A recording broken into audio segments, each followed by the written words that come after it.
ಪ್ರವೀಣವರೇ, ತುಂಬ ಚೆನ್ನಾಗಿ ಹಾಡಿದ್ರಿ. ಅಂದರೆ ಸಂಗೀತ ಅಂತ ಹೇಳೋದಕ್ಕಿಂತ ಭಜನೆ ಅನ್ನೋ ಒಂದು ಭಾವದಲ್ಲಿ ಬರ್ತಲ್ಲ, ಅದು ನಿಜವಾಗ್ಲೂ ದಾಸ ಸಾಹಿತ್ಯಕ್ಕೆ ಬೇಕಾದ್ದು.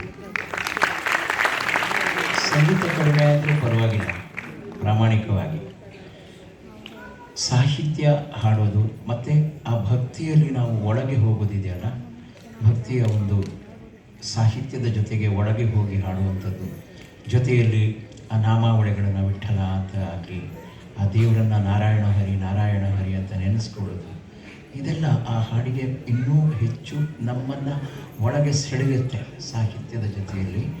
ಆವಾಗ ಹಾಡೋದಕ್ಕೆ ಭಕ್ತಿ ಚೆನ್ನಾಗಿ ನಮ್ಮಲ್ಲಿ ಉತ್ಪತ್ತಿಯಾಗುತ್ತೆ. ಅದು ನಿಮ್ಮಲ್ಲಿ ಕಂಡೆ ನಾನು ಇವತ್ತು. ಯಾಕಂದರೆ